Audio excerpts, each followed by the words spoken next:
Simmons is dead.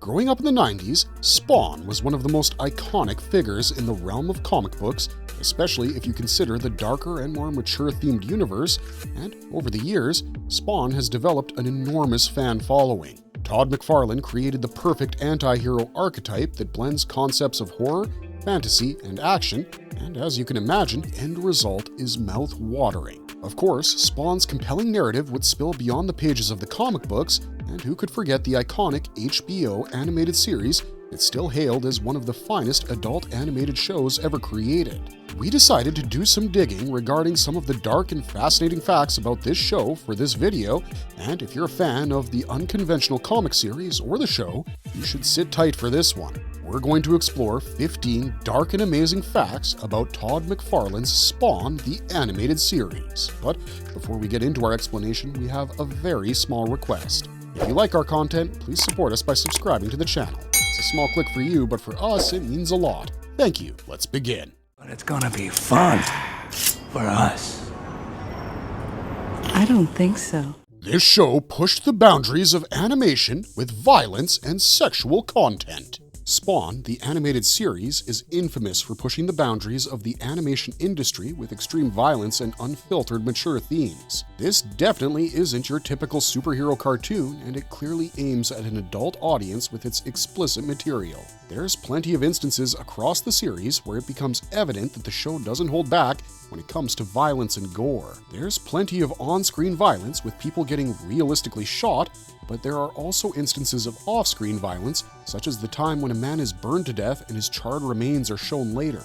Also, there are instances where episodes show dismemberments, and we cannot forget a scene where a homeless man graphically loses his arm. Equally disturbing was the time when the villain Overtkill wrote on the wall with his slain victim's blood. Even if you can withstand the violence, the sexual situations and nudity also add to the adult elements. Nudity comes frequently, especially in scenes that involve the mob boss, Tony Twist, who's often shown in suggestive situations with nearly naked women. Back in the day, such content was unheard of, and it came as a culture shock at first before people realized that the narrative was top-notch as well and not dependent on gore and sexual gimmicks. Still they serve.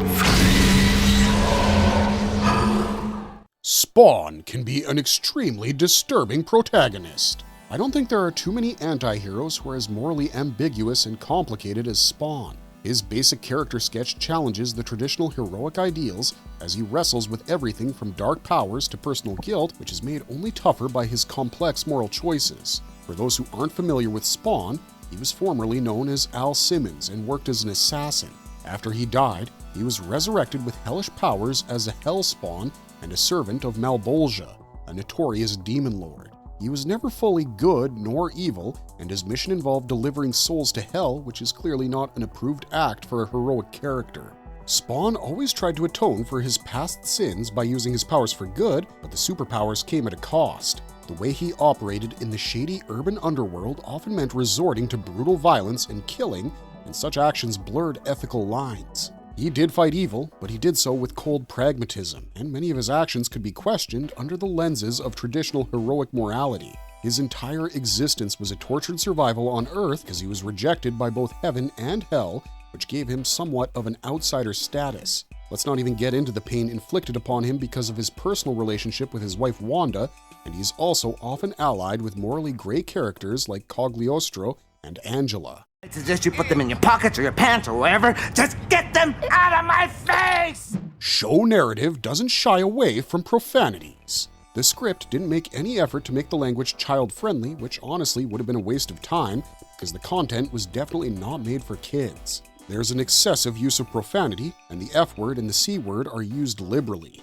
In fact, this is one of the few shows that gets away with such language. The rough and raw language adds to the tone of the series, and we think it's quite appropriate because of the world that's being explored in the show. It would be ridiculous to see these characters speaking proper, polite English, and the situations are so drastic that even the viewers will end up slipping a few profanities of their own.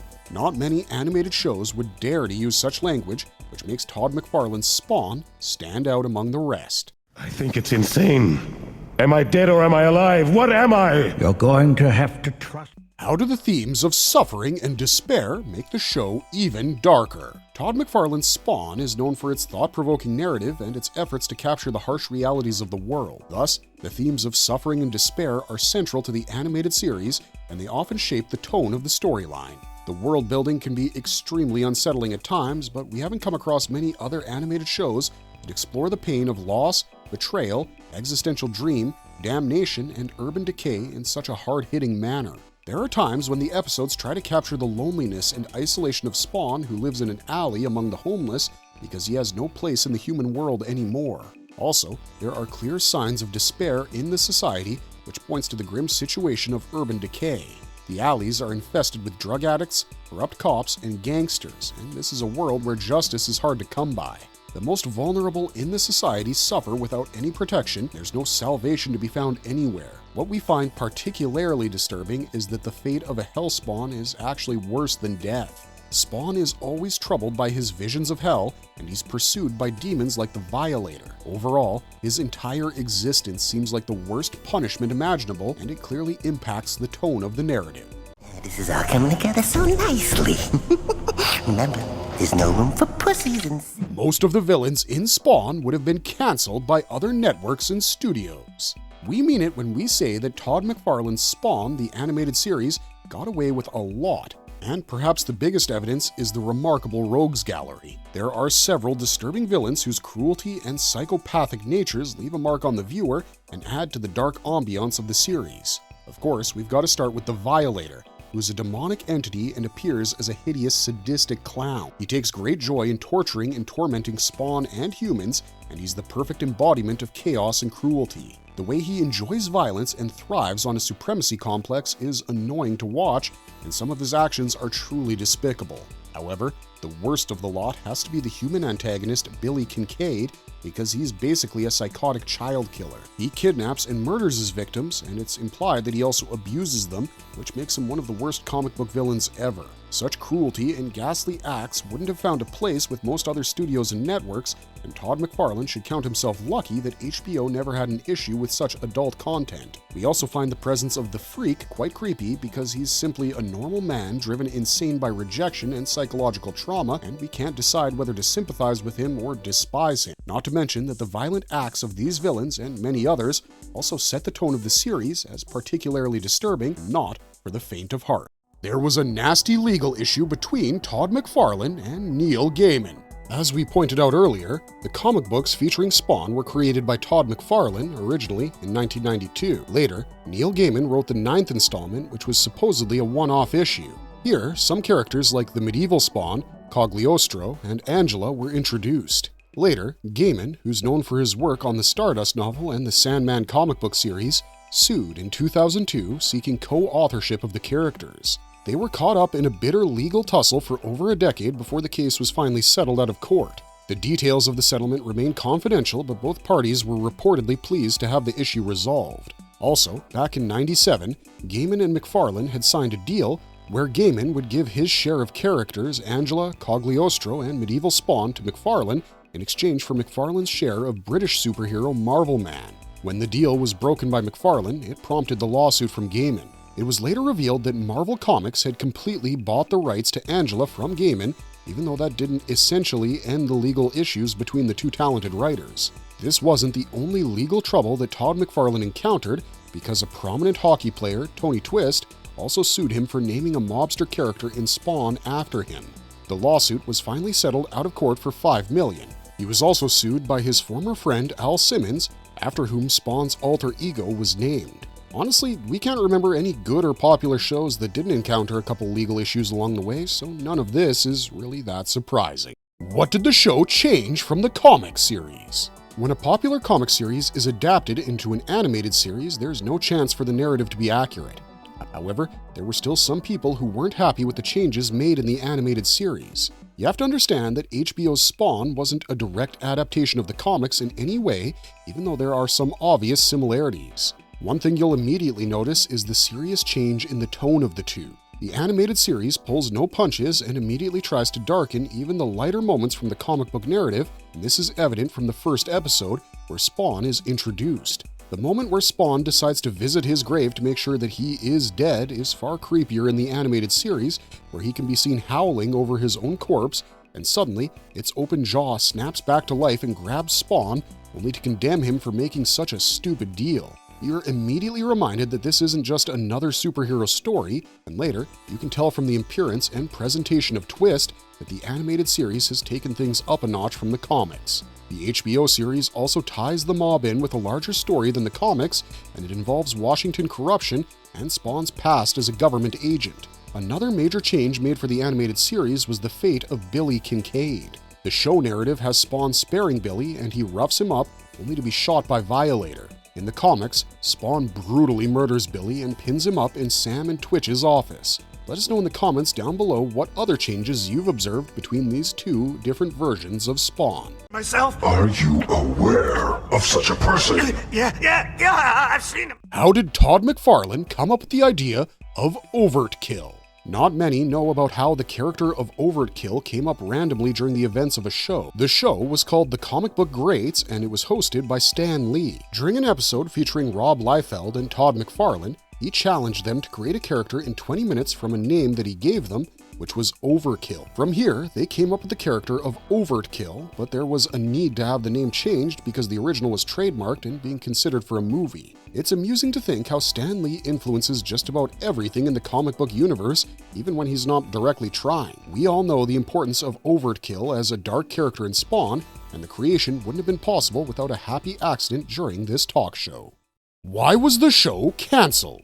Nobody was expecting Spawn to be cancelled abruptly because the story was steadily picking up pace with time. Also, the final episode, titled Prophecy, ended things on a cliffhanger, which meant that the viewers were waiting for another season to get answers to the unresolved plot threads and unanswered questions. The reason behind the cancellation was actually a combination of budget issues and HBO's shift in focus towards live-action programming. The production of the show was no laughing matter and required significant resources, and things clashed with HBO's reallocation of funds towards the live-action shows like Oz and The Sopranos. This meant that cancellation was obviously on the cards, and we wish there was someone important enough to think differently. The officials felt that they had supported an animated series like Spawn long enough, and it was time for them to change direction.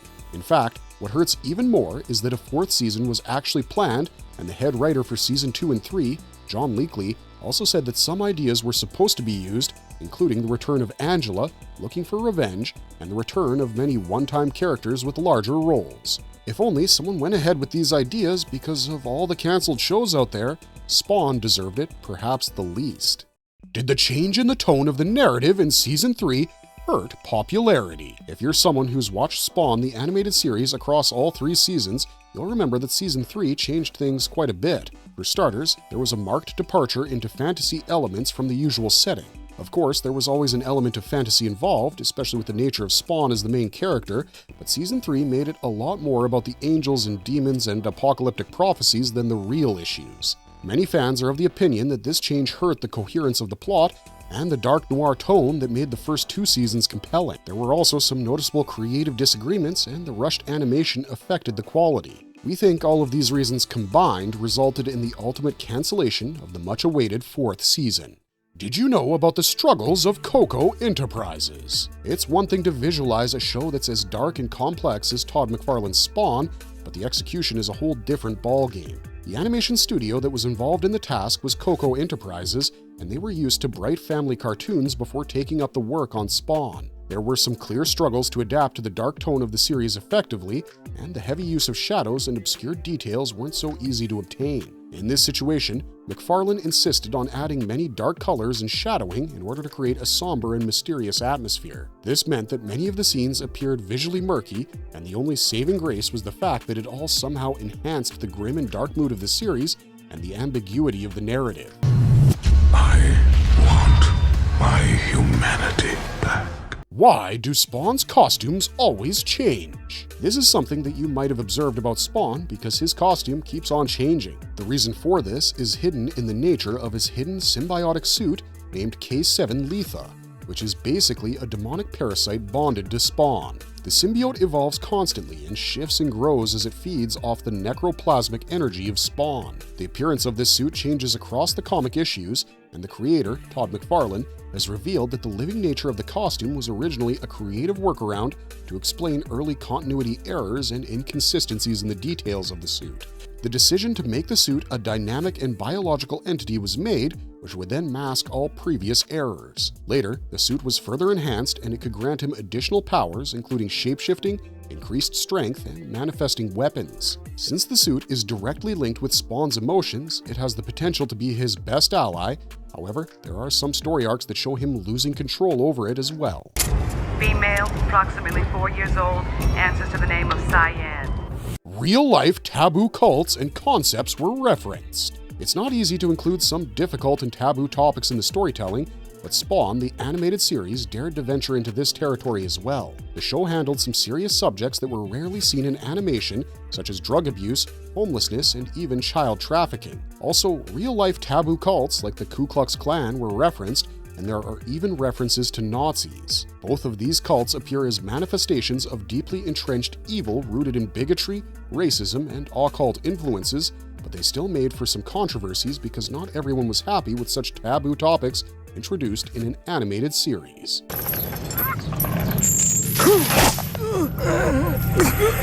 Why does the whip crack sound effect sound familiar? Anyone who's watched the animated series will remember the iconic whip crack sound effect of Spawn or Al Simmons' chains popping out of his robes. Now, you might feel like you've heard this before, and that's because you probably have. It's the same sound effect as the activation of the alien's heat vision in Predator 1987, and we don't think many sci-fi enthusiasts missed out on this classic. Why they chose to pick this particular sound effect, we're not sure, but it worked well for Spawn's chains. You go to your mommy now. She'll take care of you. Did Digimon have a Spawn connection? We all know about Digimon, a franchise that originated as a dinosaur-themed virtual pet concept aimed at younger boys. However, while it might seem like a completely different genre from Spawn, the original character design for the franchise cited Spawn and some other prominent 90s comics as inspiration for the first batch of creatures. Reportedly, they were trying to differentiate themselves from the other popular monster-collecting franchises, and the inspiration worked wonders because there was no looking back for Digimon. Right now! Is this how you protect and serve? Marvelous verdict! A show to remember. We're still awed by Spawn, the animated series, after all these years, simply because even today, there aren't many shows that can compete with such quality content. The character of Spawn is so unique that you won't find his match, and even if you do, the storyline won't be as intriguing. There have been some recent developments regarding an expansion of the Spawn universe, and we're all for it. There could be nothing more exciting for us than bringing back this classic in some form or reinventing the potential that the concept had. Now that the legal issues have been long buried, maybe it's time to thrive in the darkness of Spawn's world. Let us know in the comments down below what you like the most about the show or the comics, and also let us know your thoughts about a potential relaunch of Spawn in a new avatar in the near future. If you enjoyed this content, consider leaving a like and subscribing to Marvelous Videos. Otherwise, thanks for watching, stay safe out there, and have a marvelous day.